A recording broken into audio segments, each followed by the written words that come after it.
it's also an honor for me to be here with all of you.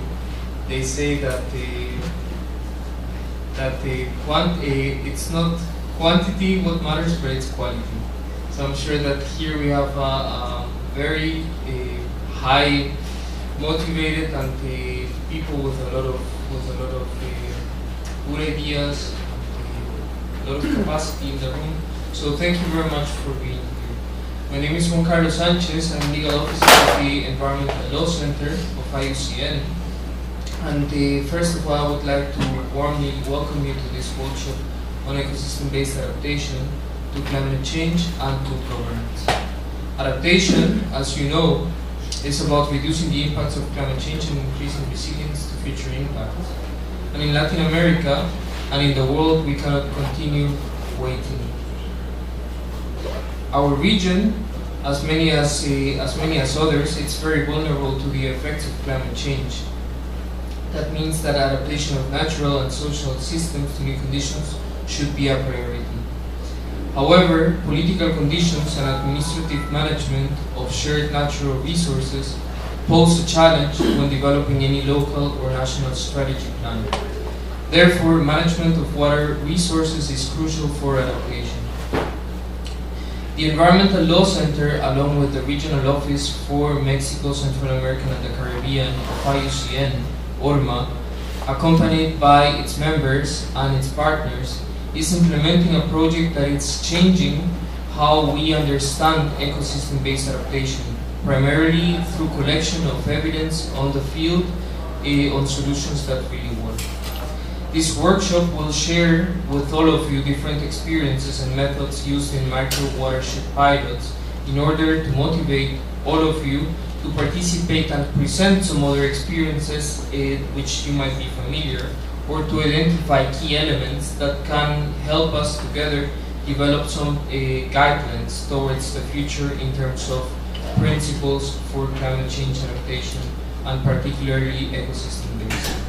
In this way, the management team, along with the participants, are invited together to embark on a trip of different experiences and solutions, basically through showing that ecosystems do matter. There is ahead of us an interesting program, so you will hear first of all from an expert, which is going to give us a keynote presentation. But if you thought that you were coming here just to listen, well, I have to say that you're a little bit mistaken. The idea here is that we also want to hear from you. We want to hear what you think are opportunities, challenges, and barriers facing the climate change adaptation, law, and governance. So, as I said before, this room is full of wealth of ideas and practical experiences from around the world. Therefore, we think that you as an individual, each one of you has something to say on an issue that affects us, all of us. Regarding the program, we will have, as I said, a keynote from Mr. Bernal Herrera, and after that we are going to move to what we call a market of solutions, where we're going to have examples of a practical implementation of ecosystem-based adaptation on the ground. Finally, after that, we're going to move into a panel discussion where three of our experts are going to share with us some of the experiences and also their understandings on what should be the key elements for integration policies around water, law, and water, climate change, and good governance. I would like to thank all of our presenters today, as well as the co-organizers and partners of this event. So I would like to thank Centro Agronómico Tropical de Investigación y Enseñanza, also known as CATIE. I would like to thank the Commission on Ecosystem Management, Asociación de Organizaciones del Corredor Biológico Talamanca-Caribe from Costa Rica, Unidad Ecológica Salvadoreña, UNES, Comisión Nacional de Áreas Protegidas from Mexico, IUCN Sur, also for being present here, as well as Fundación Gonzalo Rivas Fronte. They have worked a lot during the last weeks to bring you what I hope will be an interesting event. Last but not least, I would like to thank also my colleague Marta Perez de Madrid, who has been behind the scenes and in front of the lines in the organization of this event. With this, I would like to go directly into more substantive stuff, and for that I would like to invite our keynote speaker for the day. That's Mr. Bernal Herrera, from the who is Latin American Chair of Protected Areas and Biological Corridor of CATIE, and also Mesoamerican Chair of the Commission on Ecosystem Management. So, Mr. Herrera, the floor is yours. Thank you very much.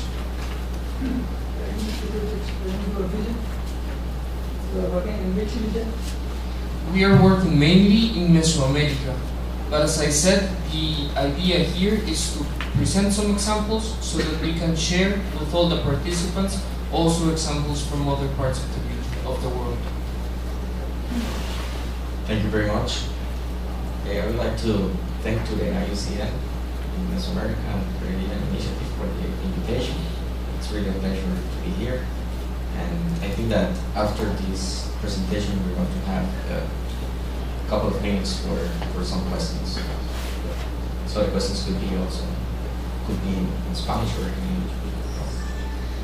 So my presentation is basically a summary of the work that the Commission has been doing during the last 4 years, and I'm going to present a couple of big initiatives that we have already finished, but are quite important for the, I would say, for the how to conceive ecosystem-based adaptation and what we want to achieve as a Commission in the future.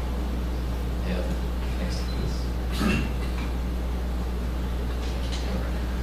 So, when we talk about adaptation, we're talking about the adjustments or human system in response to actual or expected stimuli, according to the IPCC definition.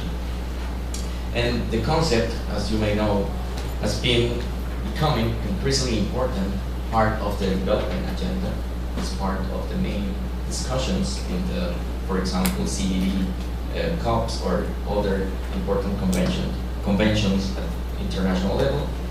And this concept has been especially important in developing countries, most at risk in climate change. We're talking here about, for example, island countries that are very vulnerable in terms of climate change impacts. And it is also at the forefront of the scientific inquiry and policy negotiations. Specifically, we talk about ecosystem-based approaches to adaptation based on the CBD definition that was conceived in an expert meeting held in Helsinki and London 5 years ago. The definition and the official definition adopted by the CBD is the use of biodiversity and ecosystem services to help people adapt to the adverse effects of climate change.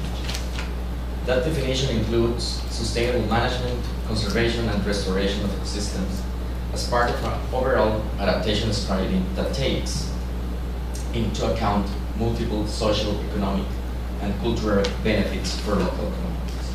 So this is basically the wide concept that we are using right now in terms of ecosystem-based approaches to adaptation. Why is important, this approach? It's important because it builds resilience, of course. So it's very direct link between resilience and adaptation and ecosystem-based adaptation. And of course also reduces the vulnerability of local communities to the climate change impacts. EBA integrates sustainable use of biodiversity and ecosystem services in a comprehensive adaptation strategy. So it's not an exclusive approach, it's an integral approach of different strategies in order to build resilience and facilitate the adaptation processes. So basically, we can summarize the EBA until now from the Commission perspective as a learning by doing approach. So there is no being systematic approaches to adaptation. There has been much more experiences, basic on implementation of the strategies. So what we wanted to do is just to learn on EBA implementation. So we make the question of what are the main important cases or study cases that has been implemented in the field. So as a commission, that was a very important questions to answer. We also are very keen on shared lessons learned, and of course to foster the implementation of the EBA approaches. By doing that, we expect to identify knowledge gaps and to integrate that knowledge gaps into broader agendas. We're talking here about, for example, academic or technical agendas that help us to bridge that gaps. And of course, based on that lessons learned, what we want to do is to integrate this knowledge into decision-making process, basically. So for doing that, we collect information on 11 study cases selected from different ecosystems and regions around the world. You can see the map, and we basically, what we did was a kind of meta-analysis, I would say, and published it in this book. Was published 2 years ago. The title is Building Resilience to Climate Change. It basically summarized this 11 study cases and also present around 20 conclusions and important lessons learned based on the experience of implementation of EBA around the world.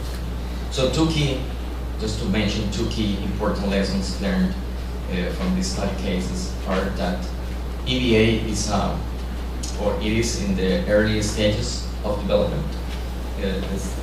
There is no many publications around that. There is a lack of scientific basis sometimes that back up the application or the implementation of EBA strategies. The other one is that vulnerability analysis is a key element of any adaptation strategy. And that is something that we really need to work a little bit more. I mean, in terms of the science behind vulnerability analysis.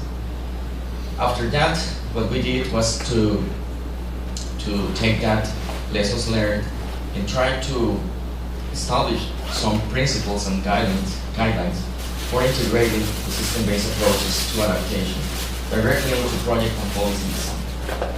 So for accomplishing that goal, we decide to sit together different organizations around the world working and interested in this concept of EBA.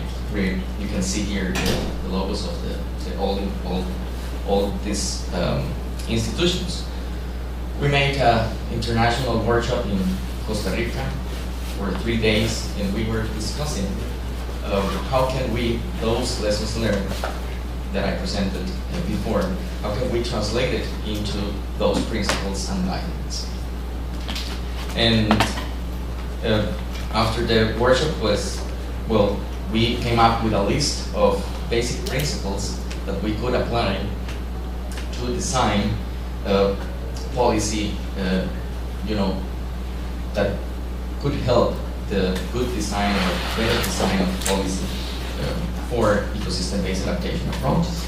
So this is 7 principles that I'm going just to review very, very, very fast here because of the lack of time.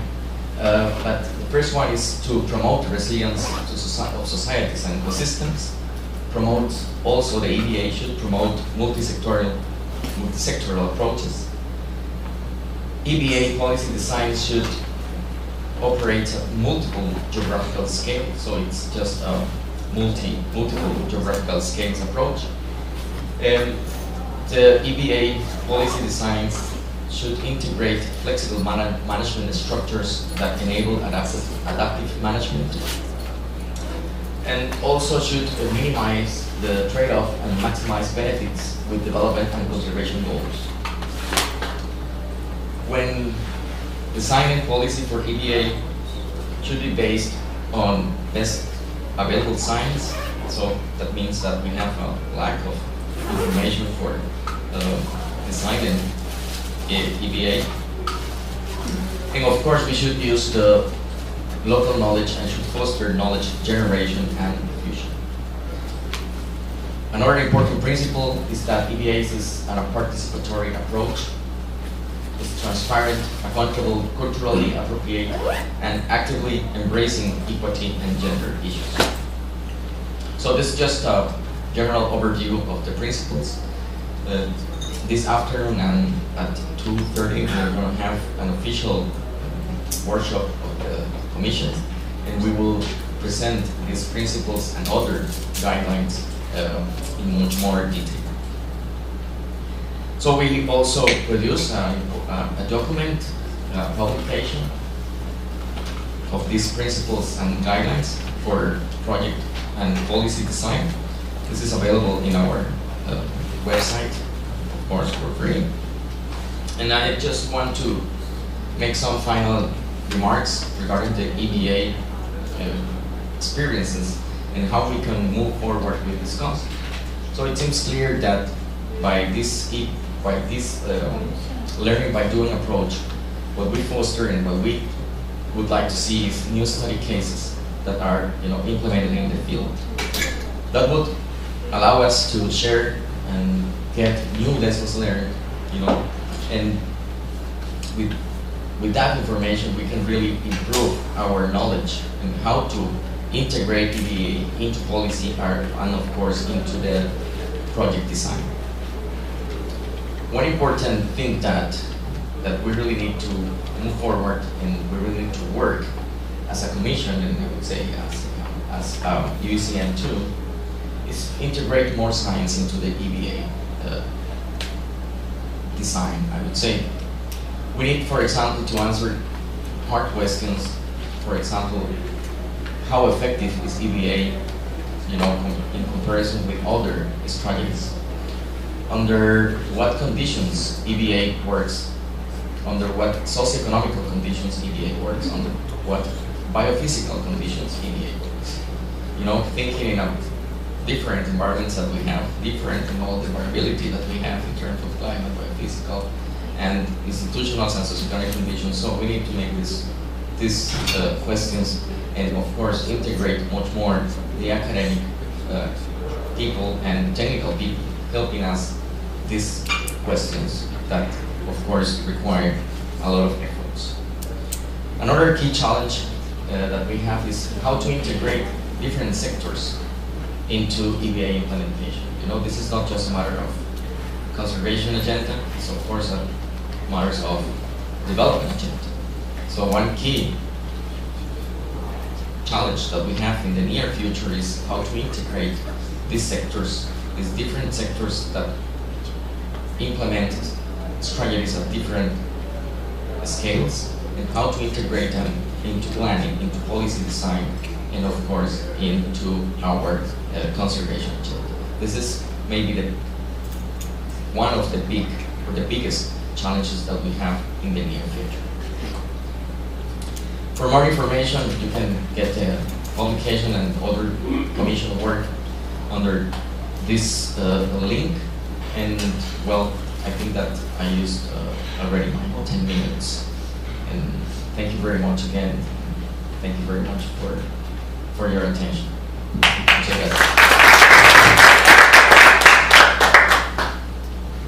you for the discipline with the time. Discipline now.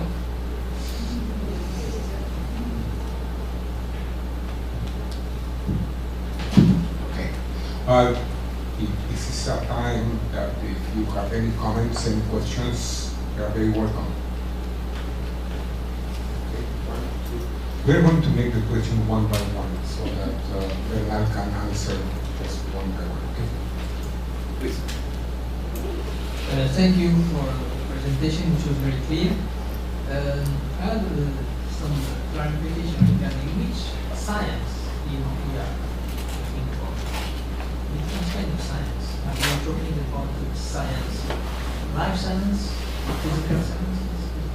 I'm talking in a broad sense. I'm talking about social science and biophysical science.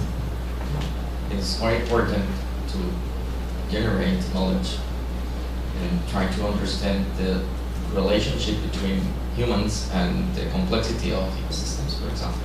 So that means that you really need to understand not only the ecosystem but also the relation of this ecosystem with the humans that depends on it.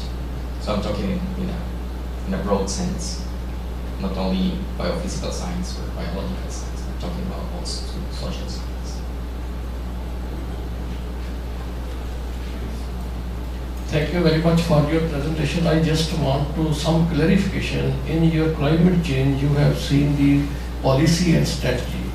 Is there any policy strategy to overcome if disaster or hazard occur in your area?